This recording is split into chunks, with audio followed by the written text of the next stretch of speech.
wabarakatuh. Bismillahirrahmanirrahim. Alhamdulillahirabbil alamin.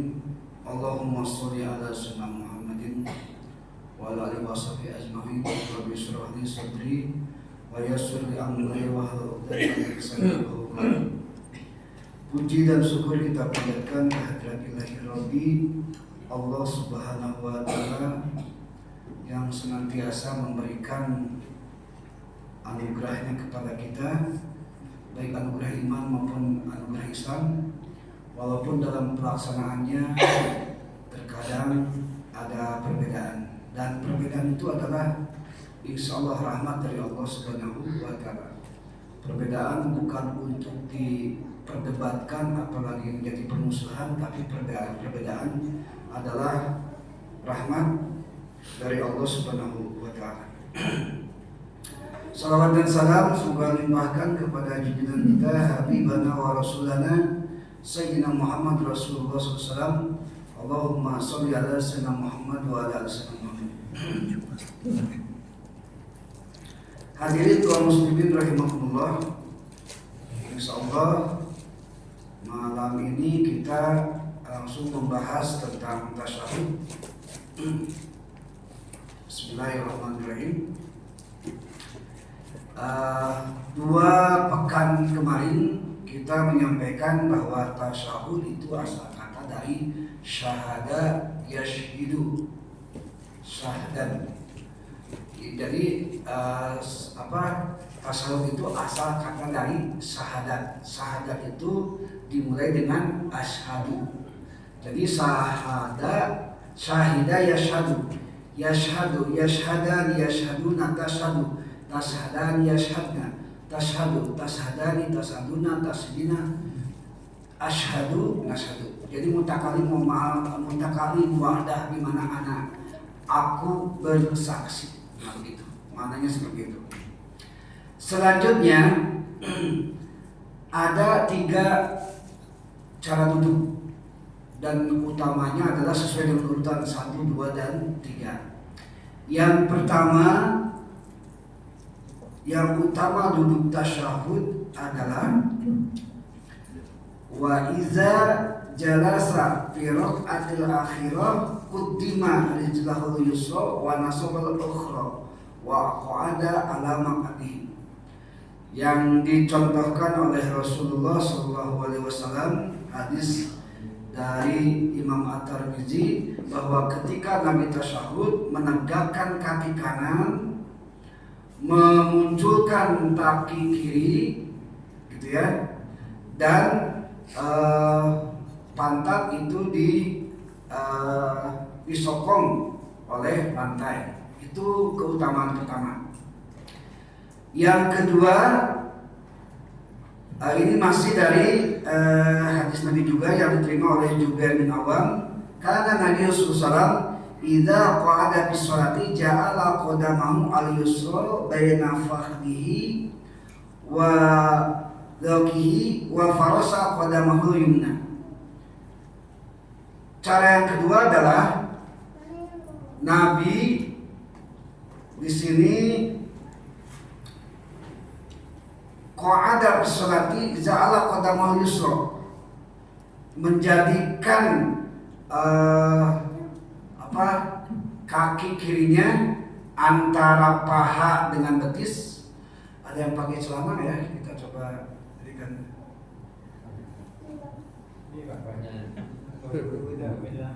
Gini aja lah pokoknya, gini aja.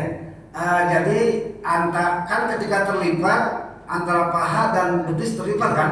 Nah, kaki kiri itu letaknya di antara paha dan betis gitu maksudnya. Bisa dipahaminya Pak? Jadi nongol tidak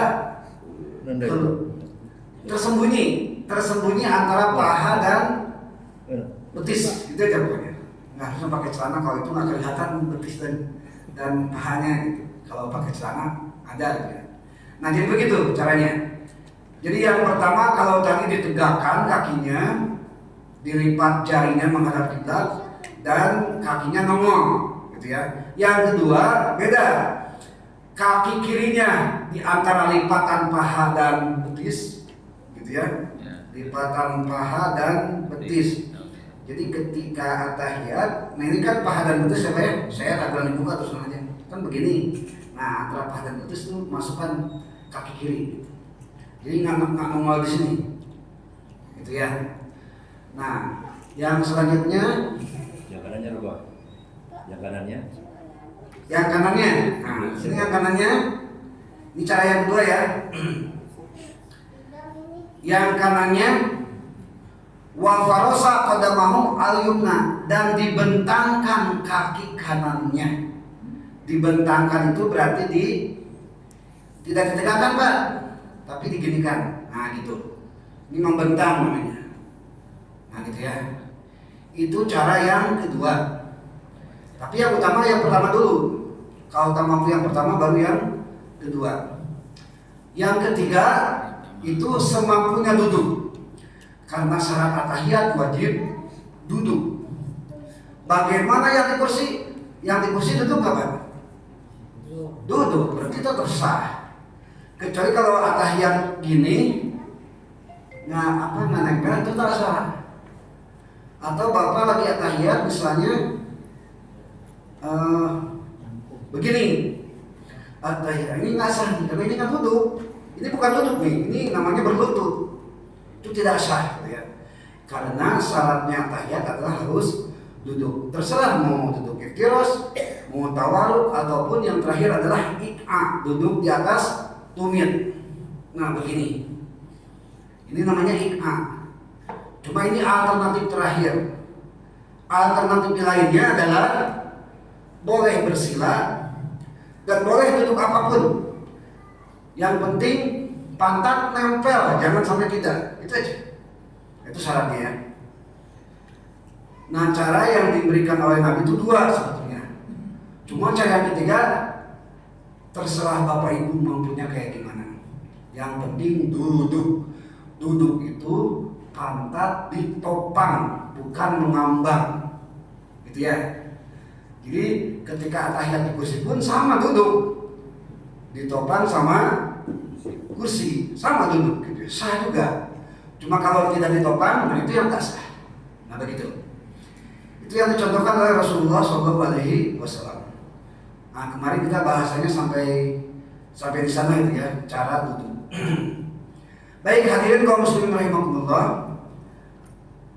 Kemarin selanjutnya syarat tahajud baru satu ya, yaitu ayusmi'a binafsihi. Ketika baca ayat tahiyat harus terdengar oleh diri sendiri. Nah, gitu ya. Baik, kalimat mana yang harus terdengar diri sendiri? Yang wajib ini ya, Pak ya. Jadi yang wajib nih. At-tahiyatu lillah, itu yang wajib. Assalamualaikum ayyuhan nabiyyu wa rahmatullahi wa barakatuh. Assalamualaikum wa ala ibadillahi sholihin. Asyhadu an la ilaha illallah wa asyhadu anna Muhammadar Rasulullah. Itu yang wajib terdengar oleh diri sendiri. Kalau misalnya al-mubarakatus sholawatut thayyibatu tidak terucap atau tidak terdengar, itu tak masalah. Yang wajib itu kalimatnya at-tahiyatu lillah. Jadi kalau Bapak lagi buru-buru ke bandara, at-tahiyat supaya cepat gitu ya. Nah, baca aja ini at-tahiyatu lillah. Assalamualaikum ya Nabi warahmatullahi wabarakatuh. Assalamualaikum warahmatullahi wabarakatuh. Itu yang wajib terdengarnya. Tapi kalau versi lengkapnya tetap seperti yang disampaikan oleh Abdullah Ibnu Abbas, ya. Hadis dari Ibnu Abbas itu menyatakan at-tahiyatul mubarakatus sholawatut thayyibatu lillah. Yang selama ini dibaca ya. Assalamualaikum ayuhan nabi wa rahmatullahi wabarakatuh. Assalamualaikum warahmatullahi wabarakatuh. Asyhadu an la ilaha illallah wa asyhadu anna Muhammadar Rasulullah. Nah, tasawuf itu sampai wa asyhadu anna Muhammadar Rasulullah sampai sana. Bagaimana dengan Allahumma sholli ala Muhammad? Itu sholawat, beda lagi, bukan tasawuf. Tapi sholawat kebetulan posisinya ketika kita duduk tasawuf, beda ya. Bacaan tasawuf dengan duduk tasawuf sudah jelas beda. Nah, jadi yang pertama kemarin kita sampai itu ayusmi'a binafsihi. Jadi rukun kauliyah itu harus memenuhi syarat nomor satu itu. Ayusmi'a ala nafsi, terdengar oleh diri sendiri. Minimal, itu minimal. Kalau misalnya di keheningan malam, misalnya ya, kalau kita berbisik, kira-kira kalau berbisik masih terdengar nggak Bu? Masih ya. Kalau berbisik misalnya 9 apa ya, satuan suara itu kemarin itu saya lupa lagi, desibel ya, desibel. Kalau misalnya suara itu ukurannya 9 desibel bisikan gitu ya, yang kalau kita hening bisa kita mendengar suara kita sendiri, maka ketika hujan atau ketika petir menyambar atau terjadi keributan, itu 9 desibel itu kan nggak akan terdengar ya Bu ya, karena bisik kan. Nah, ketika hujan Ibu jangan meningkatkan 9 jadi 10, 11 dan sebagainya, jangan, tetap aja 9. Karena pada prinsipnya kita membaca getaran atau suara dianggap terdengar oleh telinga kita sendiri ketika dalam keadaan normal atau sepi begitu. Jadi menang hujan petir, akhirnya jamaah semua teriak-teriak supaya terdengar, nggak bisa begitu. Tetap aja pertahankan 9 desibel begitu maksudnya. Sekalipun berisik, misalnya ada anak-anak yang ribut dan segala macamnya. Nah, itu yang disebut ayusmi'a binafsihi. Minimal 5 rukun kauliyah. Pertama, takbir. Harus terdengar kalimat alif, lam, ha, alif, kaf, ba, ro. Ini semua hurufnya harus terdengar. Satu saja tidak terdengar.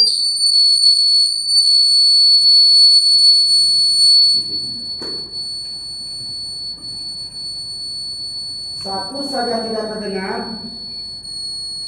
Pertama, tidak memenuhi syarat takbiratul ihram. Yang kedua, ingat, takbiratul ihram itu adalah pintu gerbang kita sholat. Kalau pintu gerbangnya sudah kacau, sholatnya pasti kacau. Jadi hati-hati dengan takbiratul ihram. Hati-hati betul. Alifnya, lamnya, hanya, alifnya, kafnya, ba-nya, ro-nya. Allahu Akbar. Harus terdengar semua. 1, 2, 3, 4, 5, 6, 7, 8 hurufnya harus keluar semua. Jangan sampai Allah. Dah aja segitu. Masa itu. Kalau Allah saja itu lah yang namanya takbiratul ihram itu adalah Allah dan Akbar. Nah, gitu ya. Kalau Akbarnya nggak terdengar, ya udah nggak sah takbiratul ihramnya. Ujung-ujungnya nggak sah salatnya. Begitu. Hati-hatinya begitu ya. Mohon maaf, itu syarat wajib kita laksanakan. Itu yang pertama, ayusmi'a binafsihi. Yang kedua, indal julus, harus sambil duduk. Nah, tadi yang kita sampaikan ya. Jadi ketika tahiyat nggak boleh berdiri, nggak boleh jongkok, nggak boleh berlutut. Pokoknya gimana caranya pantat ditopang. Terserah mau sama lantai, mau sama kursi, mau sama kaki, yang penting tertopang. Gitu aja. Itu namanya duduk. Makanya Pak, rukun kauliyah itu di 2 posisi, berdiri dan duduk. Silahkan cek. Rukun kauliyah itu antara 2. Kalau tak berdiri, duduk. Yang berdiri apa saja? Takbiratul ihram. Yang kedua, al-fatihah. Itu yang berdiri. Sekarang yang duduk apa aja? Pertama, tasyahud, ya kan? Bacaan tahiyat kan? Yang kedua, sholawat. Yang ketiga, salam. Itu posisi rukun kauliyah sambil duduk. Kenapa demikian? Karena manusia itu iltibasnya, cocoknya 2 ketika sadar, yaitu ketika berdiri dan ketika duduk. Kalau kebiasaan manusia ruku, silakan cek ada nggak orang yang ruku sambil ngobrol. Nggak, posisi ruku ngobrol nggak ada, gitu ya. Ada nggak misalnya orang yang lagi main layangan posisi sujud? Nggak ada. Kalau tak berdiri, duduk biasanya, kan begitu. Itu adalah kebiasaan manusia. Membedakan kebiasaan manusia ibadah dan tidak, maka dimasukkan pembedanya dengan rukun qauliyah. Takbiratul ihram, al-fatihah, at-tahiyat, sholawat dan salam. Nah, gitu ya. Nah, kalau sambil duduk tadi ada 3 apa saja? Bacaan at-tahiyat, sholawat dan salam. Kalau berdiri, takbiratul ihram dan al-fatihah. Jadi rukun qauliyah ucapan itu ada 5. Ingat ya Pak, Bu, 5. Nah, gitu ya. Jadi syarat yang kedua sambil duduk. Kita udah paham ya Pak ya, Bu, untuk syarat tasyahud. Jadi kalau tidak memenuhi syarat ini, tak sah tasyahudnya, berarti tak sah sholatnya. Ulang lagi, nggak bisa tidak, ulang lagi. Begitu. Yang ketiga berbahasa Arab. Nah ini udah jelas. Itu ya, mau tidak mau. Shollu kama ra'aitumuni usolli. Kata Nabi, sholatlah kalian seperti sholatku. Kebetulan Nabi orang Arab, sholatnya pakai bahasa Arab. Kalau itu memang mutlak. Karena Bapak Ibu pernah dengar ada sholat yang pakai bahasa Indonesia?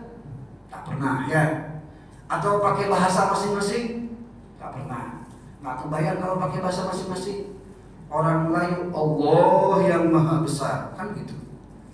Makmumnya orang itu orang Padang, lain lagi Allah nan gadang. Pinggirnya lagi orang Betawi, orang Sunda, Allah anu ageng pisan, kan gitu. Pinggirnya lagi orang Betawi, Allah yang gede banget ujung buset, misalnya, gitu. Kan tak tahu juga gitu ya. Kalau sholat pakai bahasa masing-masing, maka syarat yang ketiga adalah harus bilaghatil Arabiyah, dengan bahasa Arab dari mulai takbir sampai salam. Nah gitu. Wajib. Ada sedikit bahasa lafdun mufhimin fahuwa abdul sholah. Lafaz yang memberikan makna maka batal sholatnya. Contoh, Allahu Akbar ketika bersolat. Ada ucapan hai misalnya, nah ada cewek lewat misalnya, ceritanya laki-laki yang tegil gitu ya. Nah itu udah kalimat hai saja, itu memberikan makna nggak tuh? Memberikan, karena makna sapaan. Walaupun cuma hai itu sudah membatalkan sholat. Apalagi kalau kita bacaan sholat, nggak boleh pakai bahasa yang lain. Selain bahasa Arab itu tidak sah ketika kita melaksanakan sholat. Begitu ya. Baik, sampai 3 dulu. Ada yang ditanyakan silakan barangkali, atau ada pemasukan Bu, Pak? Kita lanjut ya. Yang ketiga mutawaliyatun, berurutan, gitu ya. Kita coba tuliskan dulu lah, itunya baca at-tahiyatnya.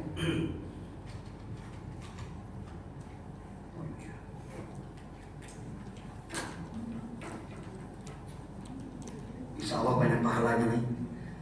Hapus sendiri, menulis sendiri ya. Insya Allah.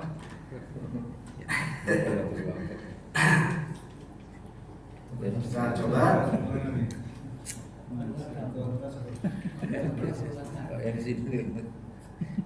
At-tahiyatu mubarakatus. Tolong dikoreksi ya. Sholawatut thayyibatullah. Thayyibatulillah.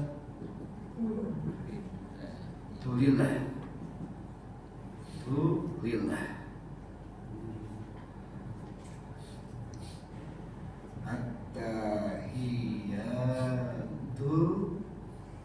mubarakatus sholawatut thayyibatulillah. Lanjut Pak. Assalamu alaika ayyuhan nabiyyu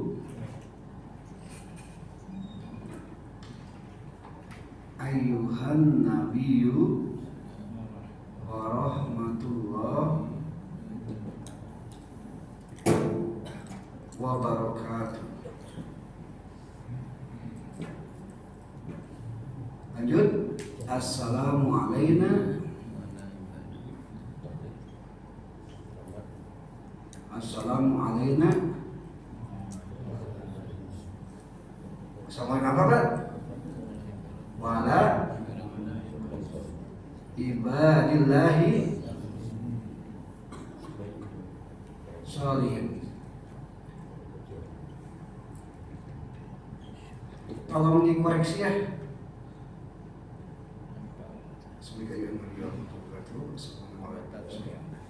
Yang ke selanjutnya adalah ashhadu. Ashhadu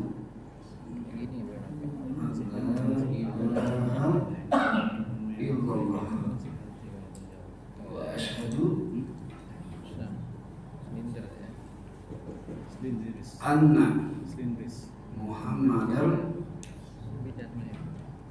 Rasulullah. Saya mohon maaf tuh kalau jam segini memang tulisan lagi jelek-jeleknya ya. Maaf. Tapi kalau tengah malam bagus biasanya. Baik. Ada yang keliru Pak barangkali? Mantap. Ada nih ada yang keliru nih. Ini ibadah solihinnya ya. Ini diapakan ulang. Ibadillahi sholihin. Betul ya. Anggaplah tulisannya bagus lah Bu ya. Kira manis saja Ustaz. Baik. Jadi tadi kembali lagi yang wajib dibaca itu at-tahiyatu lillah. Jadi ini boleh dilewat. Gitu ya. Dalam kitab Bajuri Fatumi ini anak tutorial itu begitu. Jadi yang wajib itu at-tahiyatu lillah. Tapi pelit betul kenapa harus at-tahiyatu lillah? Lagi santai, lagi aman, lagi nyaman. Ya udah dengan sekalian aja gitu maksudnya ya. Gitu. Seperti halnya kita sujud, bacaan sujud subhana rabbiyal a'la berapa kali? 3 kali. Kalau lagi tergesa-gesa boleh subhanallah, dah segitu. Cuma kalau lagi normal kenapa harus sekali? 3 kali lah. Makan aja sekali 3 kali kan begitu ya. Kita kadang-kadang dalam ibadah pelit betul. Padahal apa kata Nabi? Apa ya? Saya lupa lagi hadisnya.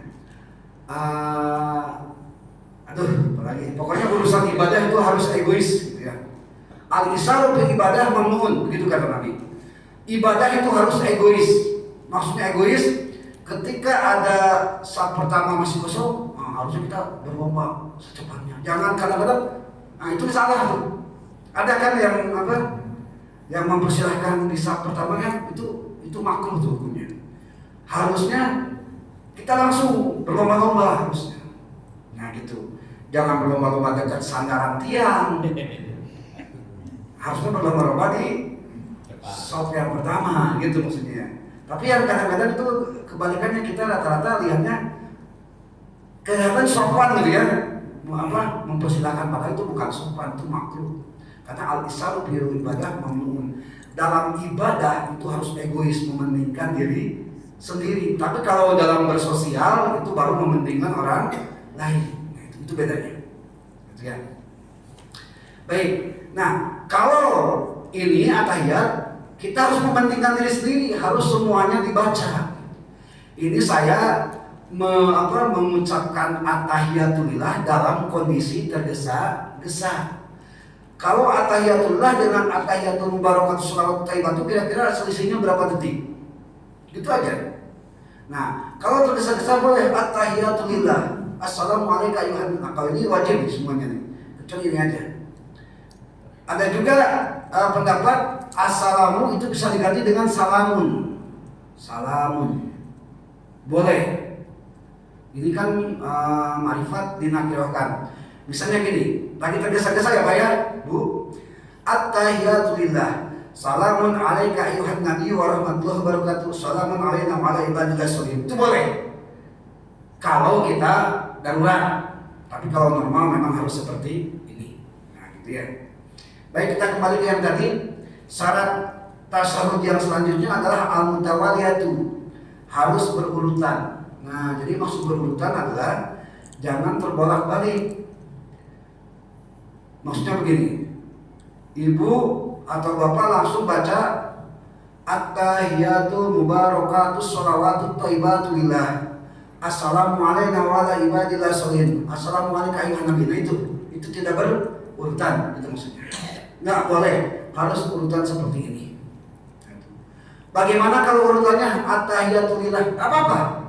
Karena memang kalau ini tak wajib, kalimat mubarakah, as-salawatu dan at-thayyibatu itu tak jadi masalah. Ini hanya sekedar pengetahuan saja ya Pak ya, tapi jangan sampai mulai hari ini at-tahiyat kita cuma at-tahiyatulillah, jangan gitu ya. Kalau diibaratkan makan, ini at-tahiyatulillah itu makanan pokok, nasi. Al-mubarakatu sholawatu thayyibatu itu ibaratnya lauk-lauk. Masa kita mau makan nasi saja kan tak mungkin ya. Kita harus paket lengkap. Nah begitu maksudnya. Jadi syarat yang keempat adalah al-mutawaliyatu, harus berurutan. Yang selanjutnya menjaga huruf-huruf dan makhrajnya. Nah ini yang kita bingung nih. Kenapa bingung? Coba lihat. Sekarang huruf yang wajib saja dulu ya. Pertama alif, lam, ta, ha dan ya, alif dan ta juga. Ingat tadi huruf dan makhrajnya. Cara bacanya ini menurut saya Bu ya, subjektif ya. Harusnya kita mengundang ahli tahsin kalau ingin mendengarkan gitu ya. At-tahiyyatul. Itu yang pertama ya. At-tahiyyatul. Kalau bersambung dengan al-mubarakah. Tapi yang wajibnya at-tahiyyatulillah. Nah gitu. Jadi wajib Bapak Ibu hurufnya harus keluar, wajib. Kalau tak keluar, mohon maaf, tidak memenuhi syarat tasyahud. Kalau tasyahudnya tidak memenuhi syarat, berarti tak sah salatnya, kan begitu. Coba ya Bu ya, kita bergiliran. At-tahiyyatul mubarakatus sholawatut thayyibatu lillah. Silakan.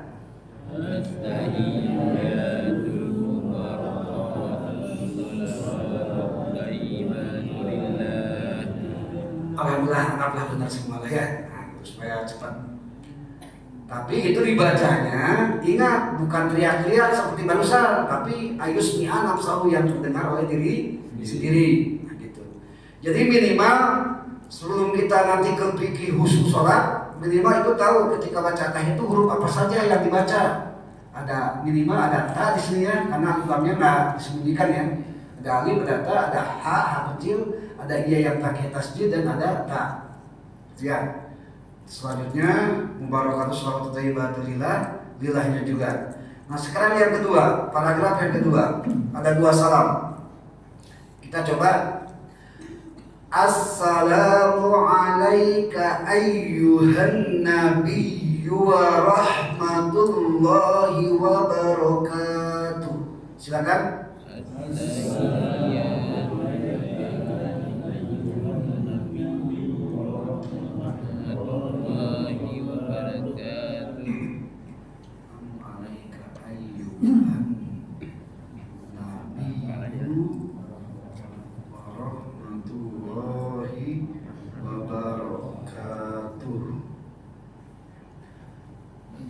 Assalamu alayna wa ala. Ada yang salah nih, wa ala ya. Ini wa ala kan? Wa ala ibadi salihin. Assalamu alayna wa ala ibadillahis salihin. Silakan. Assalamu alayna wa ala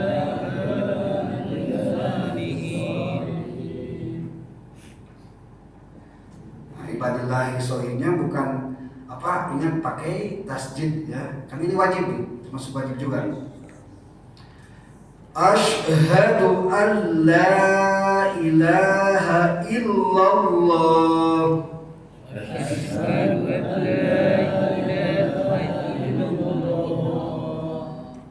asyhadu anna Muhammadar Rasulullah. وأشهد أن محمدا رسول الله. Wa asyhadu anna Muhammadan. Pakai tanwin atau lam ya? Asyhadu anna Muhammadan. Pakai lam pakai tanwin ya. Wa asyhadu anna Muhammadan. Ya. Nah gitu.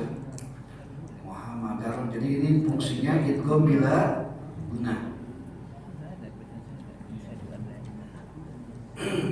Nah ini seperti ini Bu, hati-hati ya Bu ya.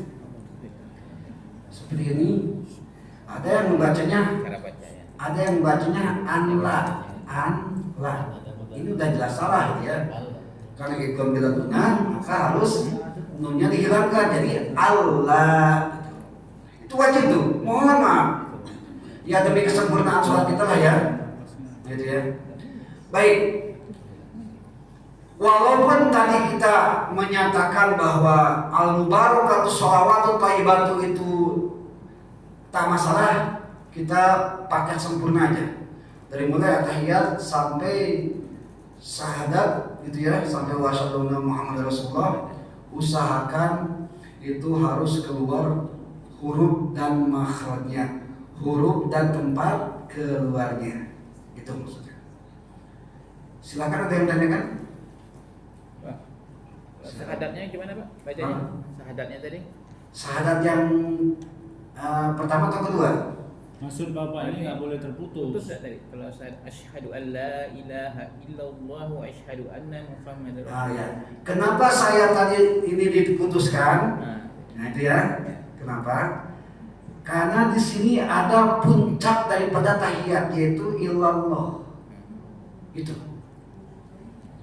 Bahkan dalam kitab I'anatul Thalibin gitu ya. Itu muhtasamnya Fathul Min 119 itu sunnah dikuatkan ketika kita menggerakkan jari itu kalimat illallah. Gitu ya. Adapun misalnya mau sambung silahkan aja, apa masalah. Kalau saya punya kebiasaan illallah itu berhenti dulu karena ingin menggerakkan jari tujuh. Kalau yang lain itu karena bergeraknya dari awal itu ya silakan aja, ya.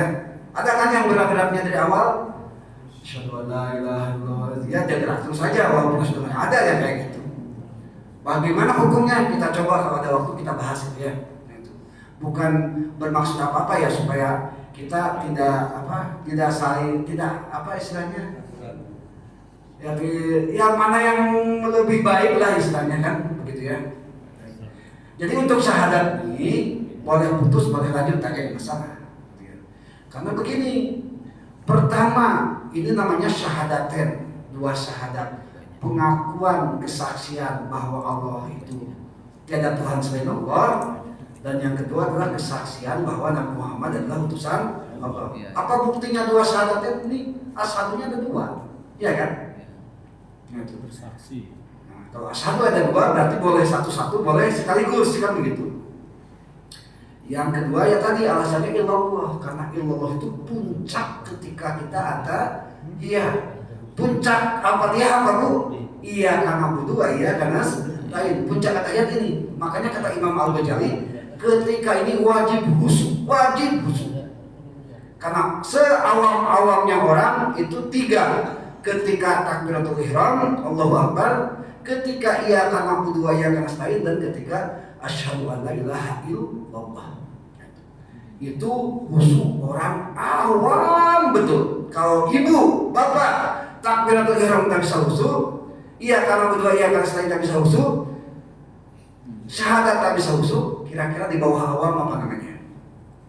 Nah itu aja lah pokoknya. Silahkan ditafsirkan sendiri ya. Nah gitu.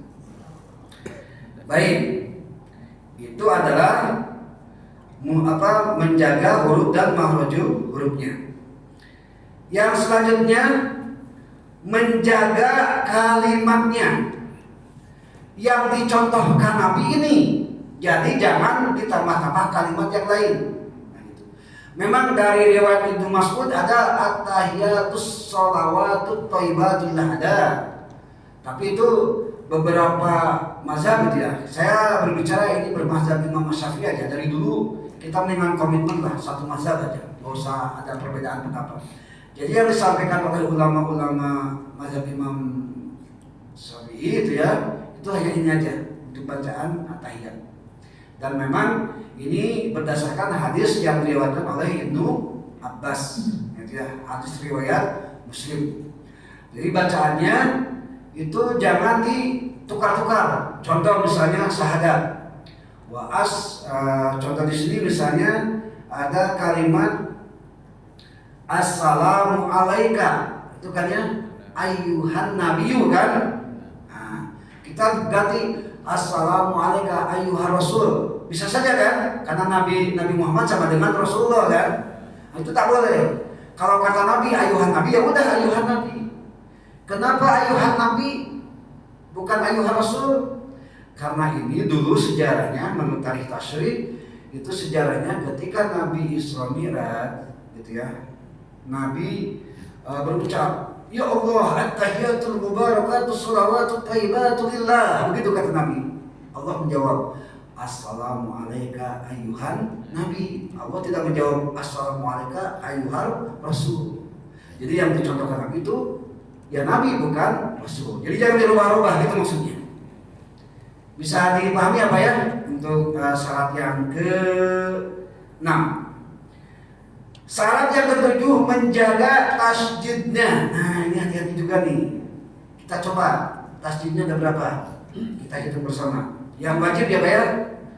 Pertama at-tahiyatu, yang kedua hiyatu ya. Yang ketiga ini lewat dulu. Ini yang wajib dulu lah. Lillah 3. Assalamualaikum 4. Tolong dikoreksi ya, khawatir ada kelewat. Assalamualaikum ayyuhan nabiyyu 5. Ayyu 5. Annahan nabi 6. Nabiyyu 7. Warahmatullah ya 8. Wabarakatuh. Assalamualaikum 9. Assalamualaikum wa ala ibadillah 10. His 11. His sholihin. Asyhadu an la berapa? 12. Asyhadu an la ilaha illallah 13. Bawahnya 14 ya. Ini kan tasdid juga ya. 14. Wa asyhadu anna 15. Muhammadan 16. Rasul Muhammadar tanwin dan tasjid 17. Rasulullah 18. Bisa nggak ibu bapak menjaga tasjidnya ketika tahiyat 18 tasjid? Gitu maksudnya. Atau saya bisa menjaganya 17. Mohon maaf kalau menurut di sini tak sah salatnya. Nah, gitu maksudnya. Itu tidak ditanggung imam kalau tahiyat ya, ditanggung masing-masing. Kalau imam itu menanggung al-Fatihah, terutama bagi mereka yang masbuk. Kalau tahiyat itu jelas masing-masing. Ustaz, Ya, saya agak repot kayaknya yang at-tahiyat itu double tasdid itu ya. Repot itu kalau tak biasa mungkin. Kalau dibiasakan Karena kebiasaan kan kita kayaknya A kecil tuh dimatikan deh bunyinya. dimatikan gimana? Macamnya seperti suara kita itu. At-tahiyat enggak lah. Tahiyat. Jadi totalnya yang wajib itu 18 tasdid. Kalau ditambah dengan yang ini al-mubarakatus 19, sholawatut 20, tayyi 21, ada 21 totalnya. Yang 18 wajib. Nah, gitu. Bisa nggak Bu, Pak, kira-kira menjaga tasdidnya? Kalau bisa menjaga, sah salatnya. Kalau tak bisa menjaga, wallahu a'lam lah. Nah, gitu ya. Terutama hati-hati di asyhadu alla, itu hati-hati dulu. Karena di sana kalimat tauhid gitu ya. Kalau boleh, nah itu Al-Mawardi ini hanya perbenaran kecil lah ya. Imam Al-Mawardi itu asyhadu alla ilaha illallah itu syahadatnya orang awam katanya begitu Bu. Berarti kita ya Bu ya. Ada tingkatan yang lebih tinggi lagi. Asyhadu alla ilaha illahu. Tiada Tuhan kecuali dirinya. Berarti pihak ketiga tunggal. Kalaunya berarti kita udah mengenal dia kan gitu. Kalau Allah itu orang Kristen aja kan pakai kan, walaupun beda pengucapan Allah kan gitu ya, atau Yahweh Yahudi. Tapi kalau udah dia berarti kita udah kenal kan gitu. Itu tingkat yang tertinggi kedua. Tingkat tertinggi ketiga itu la asyhadu alla ilaha illa anta. Berarti udah berhadapan-hadapan, udah kenal. Berarti kita mengenal Allah tuh pakai anta. Ini hanya sekedar perbenaran aja, jangan dipikirkan lah. Ini tingkat tinggi masalahnya ya. Nanti kita tergelincir musyrik nanti ya. Gitu. Jadi kalau udah anta tiada Tuhan selain engkau gitu ya. Berarti kalau udah anta kita seolah berdialog kan. Anta itu kan engkau kan. Ketika menyebut engkau berarti berhadapan-hadapan ya. Tingkat yang terakhir, tingkat yang keempat itu asyhadu alla ilaha illa ana. Itu udah parah lagi. Itu yang disebut oleh Syekh Siti Jenar. Itu ya. La ilaha illa ana. Saking apa diri ini nggak ada apa-apanya sampai tenggelam ke dalam alam ketuhanan. Sampai bilang tiada Tuhan selain aku. Aku di sini bukan aku dalam arti manusia, tapi karena Allah sudah ada dalam diriku. Tapi jangan dipikirkan ya dia. Ini terlalu itulah. Nah, yang terakhir adalah asyhadu an la ilaha. Tak ada apa-apa pun. Kita semua makhluk itu ada dalam alam Tuhan. Jadi kita meniadakan apapun yang ada kecuali Allah Subhanahu wa taala. Nah, seperti itu ya. Tapi itu hanya sekali lagi itu hanya perbendaharaan saja. Itu karena tauhid. Ya kata orang sih tauhid tingkat tinggi gitu ya. Tapi wallahu alam. Kita hanya sekedar awal lah cukup asyhadu an la ilaha illallah. Nah begitu. Jadi Ustaz, jangan dibahas yang ini ya asal ya, jangan yang saya tak sambung soal. Mohon maaf, jangan sama sekali. Silakan Imam. Udah. Oh, Kak saya bilang itu hanya apa ya pengayaan aja, itu aja. Ya, maksudnya kalau saja kita pakai tadi itu sambungnya kemana gitu. Oh gitu. Kalau la ilaha illahu, tidak apa-apa kita jawab la ilaha illahu, ya. La ilaha illahu.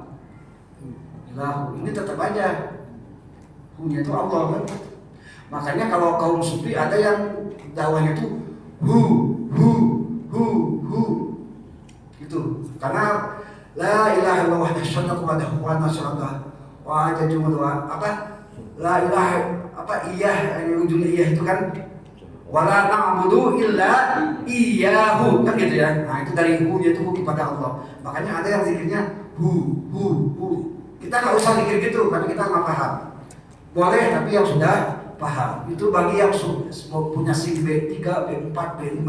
Kita masih SIM C udah jangan macam-macam lah gitu aja pokoknya. Jangan sok keren gitu ya. Kalau udah SIM C aja. Apalagi yang nggak punya SIM. Ya ngomong-ngomong la ilaha illallah dan segala macam dosa ya. Tadi hanya pengayaan aja Pak Imam. Saya bilang gitu, jangan tak usah dipikirkan gitu. Baik, karena udah menjelang terakhir, barangkali Bapak Ibu ada pertanyaan sebelum saya sampaikan syarat satu lagi. Silakan. Lanjut ya. Jadi tasbih tadi kan ada berapa itu? Yang wajib ada 18, keseluruhannya 21. Lainnya tertinggal di satu atau kedua. Berarti nggak salah ya? Kalau tertinggalnya 1 atau 2 dari 21 tak masalah. Kalau tertinggalnya di antara ini. Nah ini 3 kalimat ini al-mubarakatuh sholawatu thayyibatu. Tapi kalau tertinggal kasihnya antara at-tahiyatulillah assalamualaikum sampai ini, nah itu sesuai dengan syarat tasawuf itu tak sah salatnya. Begitu. Makanya salahnya kita jarang latihan sholat, langsung aja main praktek kan gitu ya. Upacara ada gladi kotor, ada gladi resik, baru upacara. Ini sholat main langsung aja, pede betul, harusnya latihan dulu gitu. harusnya. Ya kita ini lagi latihan nih, gitu maksudnya. Kalau bapak ibu ngajarin masalah ini yang tangadi itu langsung main sholat aja. Mereka nggak latihan gitu, nggak geladi resik, nggak geladi kotor gitu. Ya wallahu alam nggak tahu gitu. Kita pun nggak tahu sudah geladi kotor, sudah geladi resik, wallahu alam diterima atau tidak. Apalagi yang tidak geladi gitu maksudnya. Ya, maksudnya begitulah. Ustaz, Ya saya.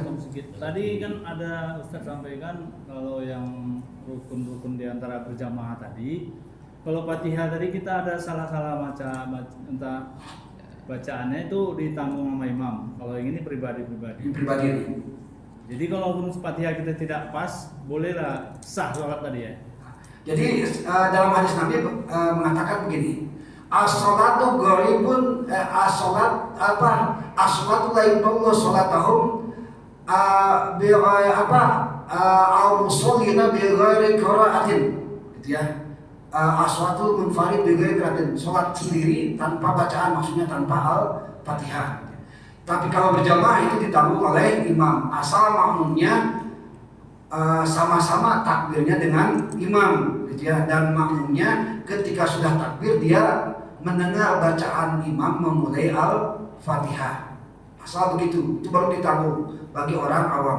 Tapi kalau masuk imam baru iya karena na'budu wa iyyaka nasta'in, berarti yang tertinggal berapa? Ayat Bismillahirrahmanirrahim, Maliki Yaumiddin, 4 ayat ketinggalan, itu nggak ditanggung sama imam. Nah, begitu. Tadi nggak sampai situ pembicaraan. Ya, jadi syarat ditanggung sama imam itu ketika bareng-bareng takbir dengan imam. Kalau masuk lain cerita lagi. Ya silakan. Tasdid 18 tadi kalau dikaitkan dengan kemampuan kita, Ustaz. Sekarang ini kan kita baru tahu nih, Ya. malah seperti itu. Nah, kalau mau belajar dari sekarang, umur dah 60 lebih atau gimana kan udah apa? Berhenti lah begitu ya Pak Ustaz. Nah, jadi tetap yang kebiasaan dari awal dulu, iya kan? Tetap kita baca seperti itu. Itulah kemampuan kita Pak Ustaz. Nah, gimana dengan sholat kita? Apakah lebih baik kita sholat atau kita sholat? Bacakan gitu. Nah, sholat atau iya kan? Artinya dari segi waktu, udahlah kita memang udah coba belajar, nggak mampu juga begitu, tetap bacaan kita seperti itu. Nah, lebih bagus ya. Sholat saya bedakan aja lebih kasar atau wajib. Nah, Ya. seperti itu Pak Ustaz. Ya, baik. Pertama jawabannya dari jawaban yang pertama ya, innallaha la yughayyiru ma biqaumin hatta yughayyiru ma bi anfusihim. Allah tidak akan merubah seseorang kecuali dia sendiri yang merubahnya. Berarti yang pertama kita harus ikhtiar. Bapak Ibu di sini ikhtiar nih untuk memaksimalkan sholat walaupun seminggu sekali, kan begitu. Dah pertama itu jawab. Ya. Yang kedua, la yukallifullahu nafsan illa wus'aha. Allah tidak memaksa kewajiban seseorang kecuali dengan kemampuannya. Kalau Pak Dirman kemampuannya segitu, insya Allah Allah menghargai. Ketika kita jadi seorang guru, ada ulangan nomor 1, ada yang dikosongkan, yang murid yang lain ada yang diisi. Kira-kira mana yang lebih banyak nilainya, Bu? Yang diisi walaupun salah, yang kosong itu jelas-jelas nol. Apa yang mau dinilai? Tapi nomor 1 diisi walaupun salah, itu setidaknya dapat penghargaan upah nulis, kan begitu. Udahlah sholat itu udah jelas dosa, kan begitu. Tapi kalau dia sholat semampunya dan sembari berikhtiar untuk memaksimalkan sholat, guru saja bisa memberikan penilaian maksimal bagi mereka yang berusaha, apalagi Allah, kan gitu. Yang maha guru kan begitu gambarannya. Tapi ada nilainya Pak Ustaz. Ada. Insya Allah. Kalau saya bukan tim penilai, misalnya makanya bilang insya Allah kan begitu. Kan kita kan begini, memang Pak Ustaz bukan tim penilai, tapi kan tentu Pak Ustaz belajar juga ada dasarnya, menjelaskan ada dasarnya, itu yang kami maksud. Ya dasarnya 2 tadi itu ya. Pertama memang kita harus ikhtiar, wajib ikhtiar. Kita tidak wajib berhasil, tapi kita wajib berusaha sesuai dengan tadi surat Ar-Ra'd gitu ya.